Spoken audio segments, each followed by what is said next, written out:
Salut à tous, donc on se retrouve dans cette vidéo pour tout simplement aborder le sujet de la création des agents sur Workforce. Donc sans plus tarder, on va tout simplement voir comment on va pouvoir créer un agent vocal directement pour notre restaurant. Donc sans plus tarder ici, sur le côté donc dans les menus latéraux, on va avoir donc dans la partie setup.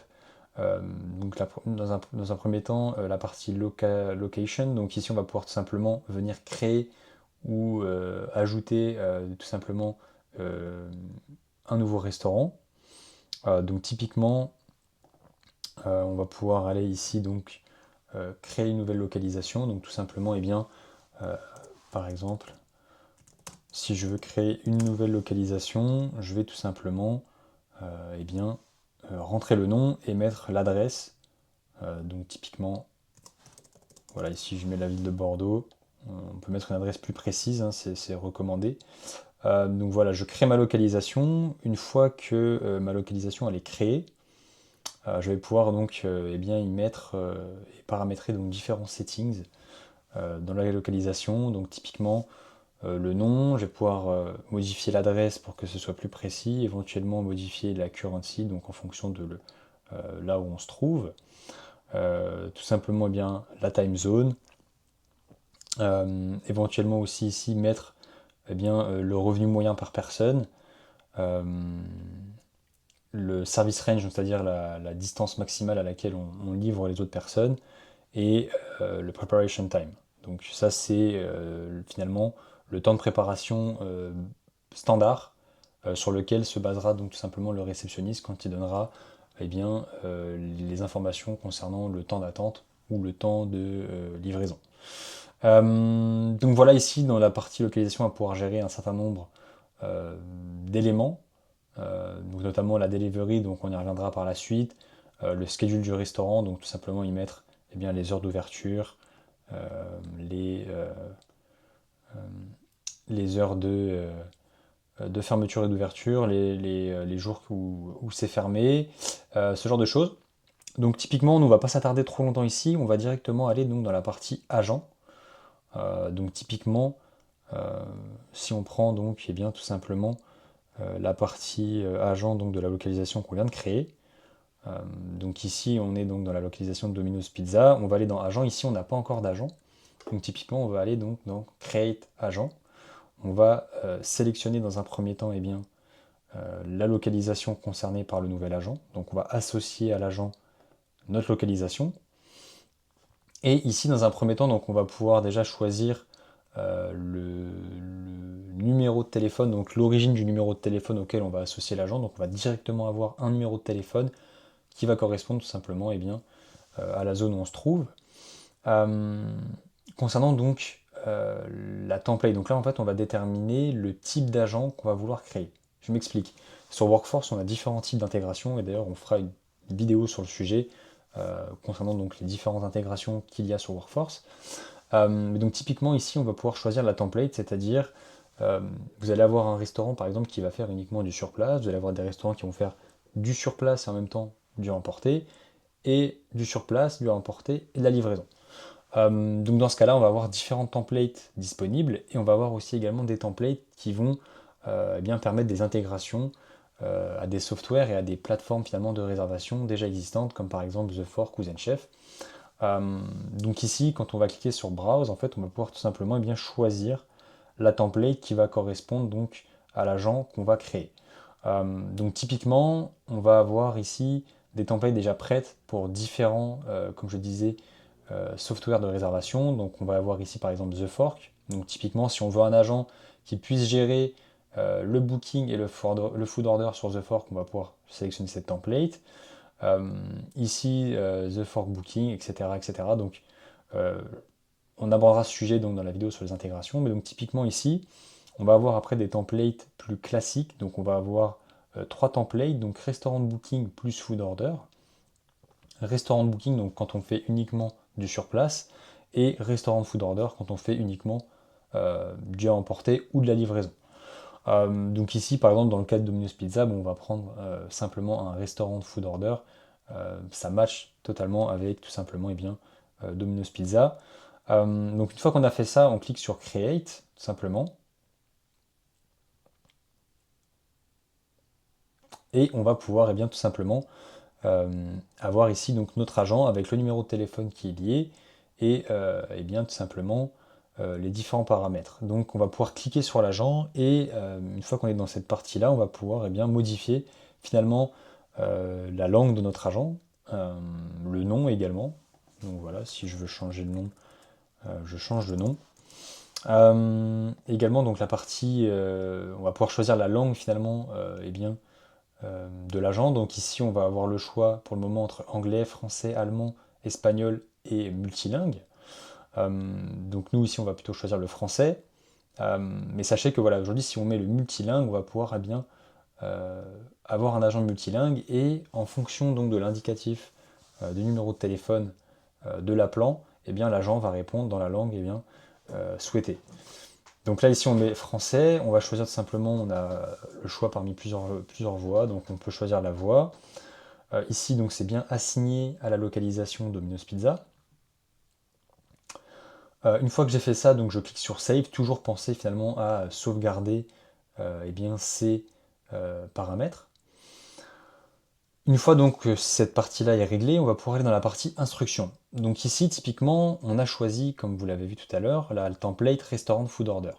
Donc l'agent a déjà, on va dire, une trame déjà prédéfinie, d'accord? Donc dès lors que un client va appeler, euh, l'agent va directement finalement lui poser la question qu'est-ce qu'il veut commander. En fonction de ce qu'il va répondre, donc dans le cas de Domino's Pizza, va lui demander la taille de la pizza souhaitée, s'il veut des suppléments, etc. Donc finalement, euh, l'agent en tant que tel est déjà prédéfini, est déjà fonctionnel, on n'a pas besoin de venir lui donner finalement des instructions sur comment il doit se comporter. Cette partie-là, instruction, va être utile donc pour plusieurs choses. Premièrement, on va pouvoir donc lui donner la première phrase d'introduction, d'accord? Donc on va pouvoir modifier cette partie-là. On va également aussi pouvoir lui donner donc des instructions spécifiques finalement à la localisation concernée. Donc typiquement, si ça concerne par exemple un restaurant ou une localisation, et par exemple ils font deux types de pizzas ou deux types de plats qui ont le même nom, pour éviter la confusion, on va tout simplement venir donner dans la partie instruction l'instruction qui va dire à l'agent finalement, qui va faire comprendre à l'agent que quand la personne commande par exemple une pizza bufala, ou dit au téléphone une bufala, de préciser si c'est bien une pizza ou une salade, étant donné qu'il y a à la fois une pizza et une salade qui comportent la même instruction. Ça peut être également aussi des consignes sur comment gérer des cas spécifiques, comme par exemple de la restauration sur place. Comment euh, gérer ces demandes-là, comment gérer par exemple une demande VIP pour une réservation sur place. Ça peut être comment gérer des plaintes, par exemple, au téléphone. Tout ce genre de choses, on va pouvoir venir donner des instructions qui vont être vraiment spécifiques à la localisation et qui, finalement, on va pas venir donner des instructions sur comment gérer le call, mais plus sur voilà, des petits détails. Donc une fois qu'on a donné les instructions correspondant donc à notre localisation, on va avoir ici donc différents paramètres. Donc dans la partie donc POS Provider, on va pouvoir ici en fait sélectionner le logiciel de caisse qu'utilise le restaurant. Ici, on va pouvoir donc tout simplement choisir un des logiciels de caisse qui est concerné, et en fonction du logiciel de caisse concerné, on va avoir différentes informations à remplir, comme par exemple le restaurant ID, donc ça c'est-à-dire l'ID qu'a le restaurant sur le logiciel de caisse, et d'autres informations qui vont être vraiment spécifiques au logiciel de caisse. D'accord? Donc on fera une vidéo pareille dédiée au logiciel de caisse. Et donc ici c'est un settings qu'il est bon de savoir et de connaître. Enfin, donc là, ça va être des paramètres qui vont être assez importants. Premier paramètre, donc le Send Payment Link. On va ici tout simplement, lorsque l'on clique dessus et qu'on active ce paramètre-là, on va donner la possibilité finalement à l'agent d'envoyer un lien de paiement directement au client lorsqu'il fait sa commande au téléphone. Donc c'est très pratique, surtout dans le cas où le restaurant veut finalement limiter l'utilisation d'espèces, ou veut éviter par exemple les no-show, donc les personnes qui commandent et qui finalement ne viennent pas récupérer leur commande, on va donner la possibilité finalement au restaurant de utiliser cette option-là pour sécuriser finalement les commandes et éviter simplement de préparer une commande pour rien. On va pouvoir aussi activer la delivery, donc la livraison, d'accord. Donc important de l'activer dans le cas où le restaurant fait de la livraison. Je reviendrai donc sur la partie gestion des livraisons dans une prochaine vidéo. Enable pre-orders for close hours. Donc ici, on va pouvoir finalement donner la possibilité au client de passer une commande juste avant l'ouverture finalement. Donc ici, on précise bien, voilà, juste avant que le restaurant ouvre, on va pouvoir en fait finalement donner la possibilité à l'agent de prendre une commande et finalement on va maximiser finalement les heures d'ouverture du restaurant, et dès lors que le restaurant ouvre, il y a déjà des commandes en attente, et donc on va pouvoir déjà directement préparer ces commandes-là pour soit livrer, soit donner la possibilité au client de récupérer sa commande.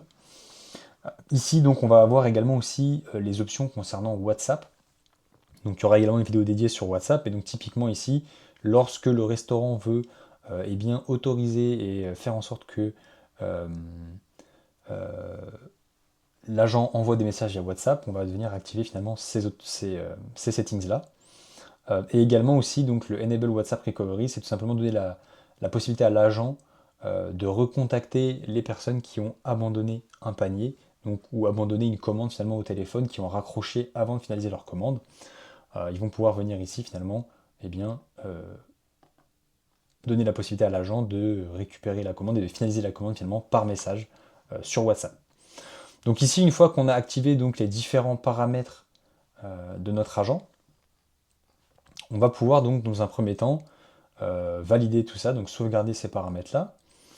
Ici, dans la partie widget, donc ça pareil, je ferai une autre vidéo sur le sujet. Et ensuite, on va voir donc la partie advanced. Donc dans cette partie-là, finalement, ça va être en fait des settings en fait qui vont venir impacter la compréhension de l'agent vis-à-vis de certains mots-clés. On va également aussi dans un premier temps pouvoir paramétrer donc le numéro de téléphone de transfert.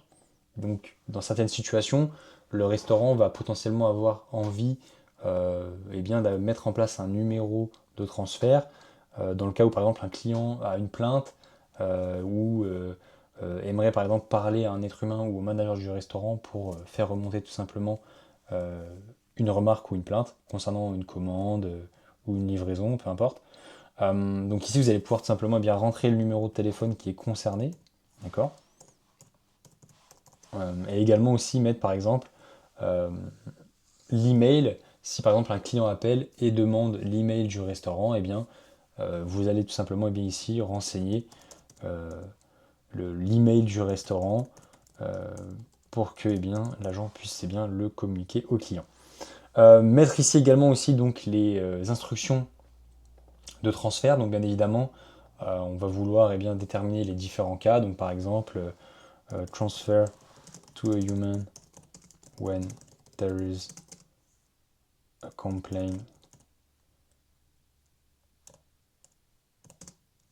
from the customer. Donc par exemple, le mieux c'est donner les instructions en anglais, ça va être mieux compris par l'agent. Mais typiquement, voilà, vous allez lister ici les différents cas, les différentes situations où vous voulez que l'agent fasse un transfert. Ça va vraiment être aussi spécifique à ce que le restaurateur souhaite. Donc la whitelist, ça va être typiquement tous les numéros qui vont être en fait finalement directement envoyés au numéro de téléphone de transfert. Donc ça veut dire en fait c'est des numéros qui ne vont pas finalement tomber sur le réceptionniste, et c'est des numéros qui vont tomber directement sur un numéro de téléphone. Donc typiquement dans un restaurant, ça va être potentiellement toutes les personnes qui travaillent dans le restaurant, donc potentiellement les employés qui veulent appeler éventuellement le patron ou quelqu'un à l'accueil. L'idée c'est de les mettre ici pour éviter finalement que lorsqu'un employé veut contacter le restaurant pour avoir une personne, il tombe sur le réceptionniste. Ça peut être problématique.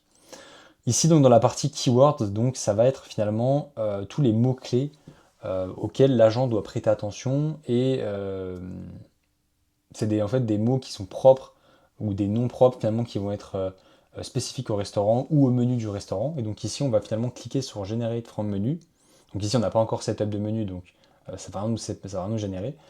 Mais typiquement, ça va nous générer en fait finalement tous les mots-clés à partir du menu. Donc typiquement, voilà, pizza, ananas, hawaïenne, ce genre de choses. Ça va être des mots en fait finalement auxquels l'agent va pouvoir faire attention et donc va mieux reconnaître finalement les demandes du client, quand par exemple il va dire voilà, je voudrais une hawaïenne ou je voudrais de la mayo par exemple. Typiquement ici replace word, comment expliquer cette partie-là? Donc ici dans la partie replace word, ça va être finalement euh, les mots qui peuvent être source d'erreur ou d'incompréhension de la part de l'agent.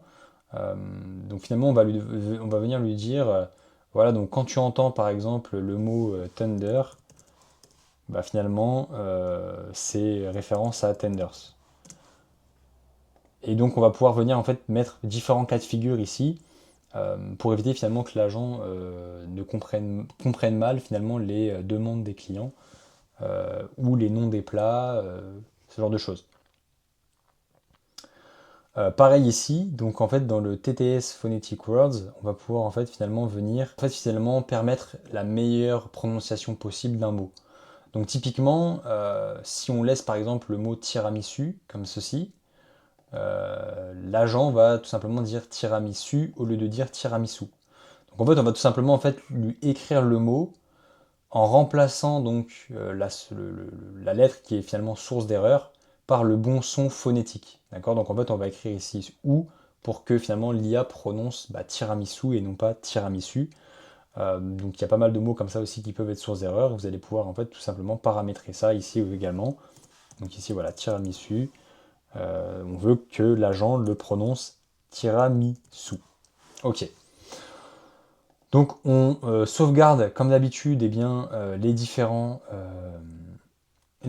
paramètres, toujours bien sauvegardés. Et une fois donc qu'on a eh bien, terminé avec les différents settings de notre agent, on va pouvoir eh bien, tout simplement venir le tester ici sur le playground et eh bien, tout simplement voir si l'agent comprend correctement les instructions qu'on a données tout simplement dans le menu ou les instructions qu'on a données dans les différents paramètres que je vous ai montrés. Voilà, donc c'est tout sur cette vidéo sur la création d'agents. On se retrouve dans une prochaine vidéo donc sur Workforce.